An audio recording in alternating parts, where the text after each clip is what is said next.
Dans le livre du prophète Saé, au chapitre 27, le pré prophétise. Dans le livre du pré, il a dit GT prophétise. La destruction du grand serpent Cleste. Lisons cela. Ce crocodile Cleste. Qu'est-ce que ce grand serpent, cette bête? Lisons. En ce jour, Jova punira de son peu, dure, grande et forte, le Helviathan, le serpent fuyard. Il punira le Helviathan, le serpent tortueux, et il tuera le monstre qui est dans la mer, ici. C'est dire que Dieu, dans l'avenir, va détruire le grand serpent Cleste, appelle le grand crocodile, appelle le grand serpent, et ce grand serpent, c'est Satan le diable, ainsi que les anges Tchous. Dans l'avenir, Dieu va tous les détruire. Ce moment tel, quand Dieu aura détruit les anges Tchous, le grand serpent et le crocodile, une fois ceux-ci détruits, c'est-à-dire les anges Tchous de Satan, après leur destruction, Dieu va avoir compassion d'une vigne. Cette vigne, c'est une métaphore. Cette vigne représente la nation d'Israël de la Nouvelle Alliance. Il est dit ici, en ce jour, il y aura une vigne de vin rouge. Chantez. Son sujet.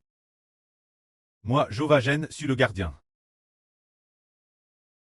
Je l'arrose chaque instant.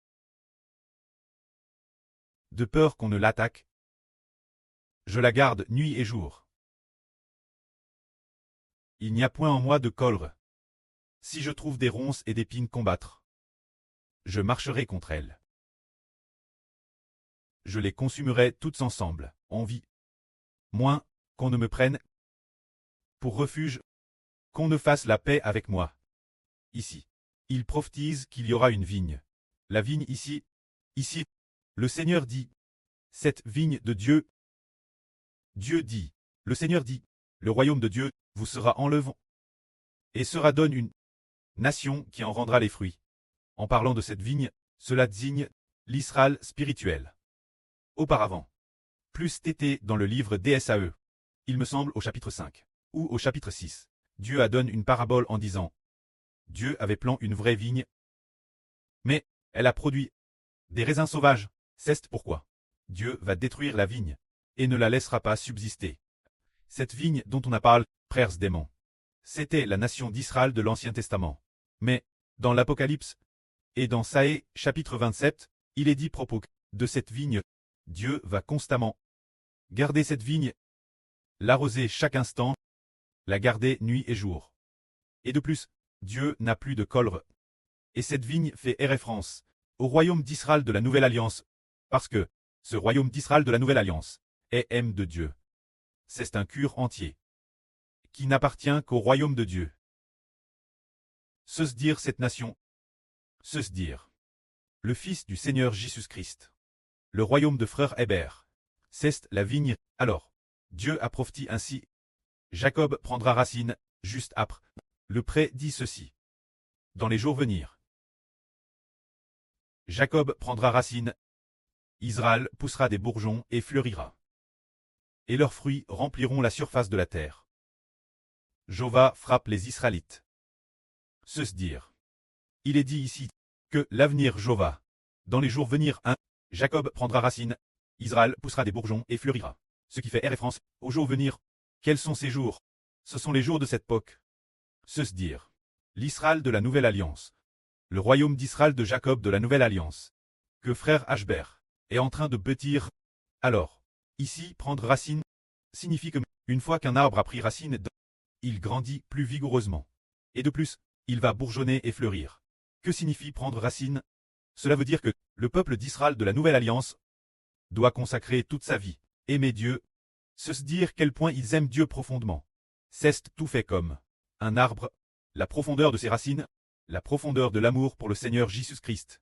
C'est tout fait comme la profondeur des racines de cet arbre, c'est dire que, dans les jours venir, le royaume spirituel d'Israël aimera encore plus Dieu et aimera encore plus le Seigneur. C'est pourquoi Jacob va prendre racine. Alors, le royaume spirituel d'Israël, frère Eshbert, et de frère Eshbert, les enfants spirituels vont prendre racine. Des racines terrestres profondes. Ils aimeront Dieu, terrestres profondément. Ils aimeront le Seigneur très profondément. Quelle en sera alors la fin? Parce que l'amour pour le précleste et le Seigneur est si profond. Alors, il est dit ici, Israël va bourgeonner et fleurir. Ses fruits rempliront certainement la surface de la terre. C'est parce que nous aimons le précleste et aimons le Seigneur très profondément que il y aura beaucoup d'Israélites spirituels. Il y aura une multitude de personnes qui se tourneront vers frère Hébert pour devenir les enfants du royaume spirituel d'Israël, si nombreux que quel point, au point qu'il est dit ici. Ces fruits rempliront certainement la surface de la terre. C'est-à-dire toute l'humanité. Se dire qu'un tiers de toute l'humanité deviendra les enfants du royaume d'Israël, les enfants du royaume d'Israël de la nouvelle alliance. Tout cela pour quelle raison? Parce que Jacob a pris racine. Jacob est devenu le frère Ashbert. Oh, a-t-il pris racine? Aimer Dieu de toute sa vie. Et aimer le Seigneur de toute sa vie. Le cure qui aime le précleste et le Seigneur. Quel point a-t-il atteint? Atteignant un point supérieur sa propre vie. Cet amour encore plus profond. Alors, ayant dit j'ai pris racine. Dans cet amour, il est devenu, finalement, quel degré cela a-t-il abouti? Au point que l'Esprit de Dieu est directement devenu Jacob. L'Esprit de Jacob Ashbert du Nouveau Testament. L'Esprit du Seigneur Jésus-Christ est devenu le Nouveau Testament, l'Esprit du frère Ashbert d'Israël. Il a ainsi pris racine. Dieu est devenu Ashbert. Le Seigneur Christ est devenu Hébert. C'est-à-dire que le nom de Dieu a été donné au frère Ashbert. Le nom du Seigneur a aussi été donné au frère Ashbert. Atteignant le fait d'être avec le précleste, assis sur le trône de gloire. Atteignant la miséricorde et l'amour de Dieu. La miséricorde et l'octroi de l'amour fidèle. Atteignant, a atteint le point de donner son propre trône, tout entier son fils, ce serviteur, qui est aussi un fils, assis dessus, atteignant ce degré, atteignant, de mettre son propre esprit, tout entier, dans ce fils, au point que le précleste et le Seigneur ont tous deux mis l'esprit du prêtre et du Seigneur, dans ce fils, pour que ce fils obtienne le nom de Dieu, au point d'obtenir le nom du Seigneur Christ. Alors, comment Dieu est-il dispose donner son esprit? Et comment le Seigneur donnait-il son esprit? Dispose le donner Jacob Ashbert du Nouveau Testament. C'est que l'esprit d'amour du frère Ashbert pour le précleste. Le cure qui aime le précleste doit surpasser l'amour de soi. Alors le précleste dit, bien, il m'aime, plus qu'il ne s'aime lui-même. Je mettrai mon esprit en lui. Faisant alliance, mon esprit devenant son esprit.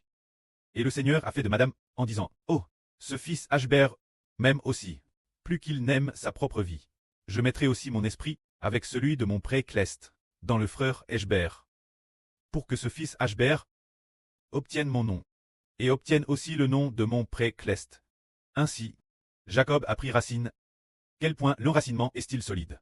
C'est de dire aimer Dieu et le Seigneur. Quel point c'est solide? Alors aimer Thérèse solidement. L'enracinement est Thérèse solide. Ce n'est plus comme l'Israël de l'Ancien Testament. Quand l'Israël de l'Ancien Testament.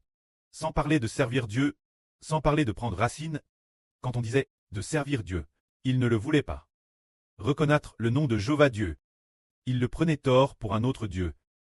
Prenant le Dieu Baal pour Dieu, ils se prenaient tous ainsi. Alors ils ne pourront pas s'enraciner. Et ils vont, madame, certains croiront en Dieu. Mais leur foi sera sceptique. Ou ils ne croiront que moi en Dieu. Mais sans atteindre l'enracinement, leur amour pour Dieu, n'atteignant pas quel degré, l'amour pour Dieu, atteignant la volonté de donner sa vie, de tout offrir, et de plus, de consacrer le temps de chaque jour, tant qu'il est disponible, tout le temps, pour servir Dieu. Alors, l'Israël ancien ne l'avait pas, mais l'Israël d'aujourd'hui.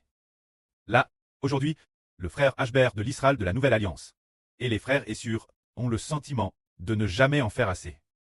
Qu'ils doivent s'efforcer davantage, s'offrir encore plus entièrement, se consacrer Dieu, et en plus, d'aimer profondément le précleste et le Seigneur, et aussi, d'avoir pris maintes reprises en disant qu'ils veulent offrir leur vie, en sacrifice Dieu.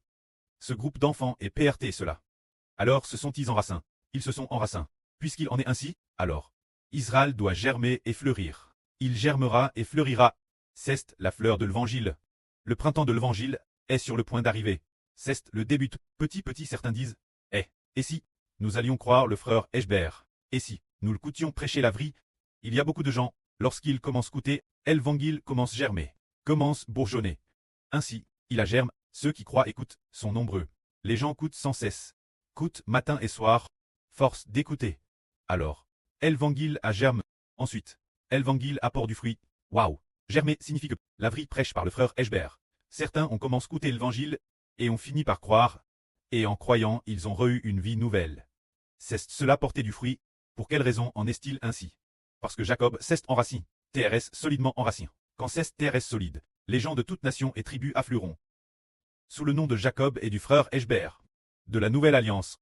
Ainsi, ils coûtent ensemble la guidance du frère Ashber, Rewav ensemble, le salut du précleste et du Seigneur. C'est ainsi, l'avenir. Dans les jours venir, Jacob s'enracinera, dans l'ancien royaume d'Israël. Il y avait un roi, nomme le roi Achaz. Il était le roi de Juda, un descendant de David. Alors qu'il était roi. Ce moment-là, le prophète Saé lui dit, tu peux consulter Jova. Pour cette affaire, tu dois consulter Jova. Mais, le roi dit, je ne demanderai rien, Jova. Je ne demanderai rien, Jova. Alors, Dieu se mit en grande colère, et dit, puisque tu es ainsi, et que tu lasses Dieu, alors, le Seigneur lui-même vous donnera un signe, c'est que Dieu fera en sorte que la Vierge soit enceinte et enfante un fils, et son nom sera appelé Emmanuel. C'est ce fils qui consultera Jova, et ce fils haine de la Vierge, contrairement ce que fit le roi Akaz, n'abandonnera pas Jova, car la maison de David de l'Ancien Testament, avait déjà abandonné Jova depuis longtemps. Jova, en tête DJ las, il s'était mis en colère, las au point d'être en colère. Jova allait rejeter ce royaume d'Israël de l'Ancien Testament, pour en établir un autre, par ce fils haine d'une vierge, pour établir ce fils, comme le royaume de la Nouvelle Alliance, pour faire de lui le Seigneur du royaume d'Israël de la Nouvelle Alliance. Ainsi, celui-ci est en réalité le Fils de Dieu, venu dans le monde en tant qu'homme. Ce Fils, le Seigneur Jésus, venu dans le monde en tant qu'homme, cherchait Jova en toutes choses. Alors, le Seigneur et le précleste, on donne un Fils l'humanite, qui est le Fils du précleste et du Seigneur, celui qu'on appelle la postrie de la femme. Ce Fils, puisqu'il a reçu l'Esprit du Christ Seigneur, l'agneau vainqueur, et que l'Esprit de Dieu habite également en ce Fils. C'est pourquoi, ce Fils, puisque l'Esprit du Seigneur est en frère Héber. Alors, frère Héber doit absolument, très comme le Seigneur, de tout son cœur et de toute sa force, avec toute sa sainteté, de tout son cœur et de toute sa force, avec toute sa sainteté, marcher devant Jova. Ce moment-là, frère Héber doit prendre racine, et les frères et sœurs doivent prendre racine ensemble, germer et fleurir ensemble. Ainsi, les enfants du royaume spirituel d'Israël rempliront la terre. Ainsi, nous revenons, aujourd'hui, la vie dont nous parlons, et nous découvrons que Dieu vide la terre. Et que ceux qui, peut-être, ne servent plus Dieu, ou ne veulent plus servir Dieu, seront tous vides et exécutés. Alors, ceux qui restent pourront prendre racine. Ceux qui restent pourront utiliser toute leur vie pour aimer Dieu. Sous la direction pastorale de frère Héber, ils vont encore aimer de plus en plus le précleste, et aimer de plus en plus le Seigneur. Ainsi, l'évangile de frère Héber pourra se répandre sur toute la terre. Alors tous, ceux qui croient en frère Ashber, eh bien, tout comme frère Eshber, aiment le précleste et le Seigneur. Et l'intérieur d'eux, ils reçoivent aussi la vie du pré et du Seigneur. Finalement, ils deviennent les descendants de Jacob, l'Israël spirituel. C'est pourquoi Israël, les fruits de l'Israël spirituel, remplissent toute la terre. Ce qui fait référence aux enfants aînés de l'Esprit Saint, qui seront aussi nombreux que l'étoile du ciel. Et le sable de la mer, tout cela, c'est la fin du monde. Le Seigneur Jésus-Christ lave nos péchés. Alors, notre cure n'est plus contre elle par le péchage, débarrasse de toute distraction, peu de toute sa vie. Aimer Dieu, alors, il y aura d'innombrables enfants. Le pré a aussi dit, dans la guerre entre les deux nations, celle qui utilise toute sa vie pour aimer Dieu a vaincu. C'est de dire notre combat contre le royaume de Satan. Et finalement, nous nous enracinons dans l'amour de Dieu avec notre vie. Alors, nous finissons par devenir une grande nation. Que la gloire soit au pré et au Seigneur. Amen.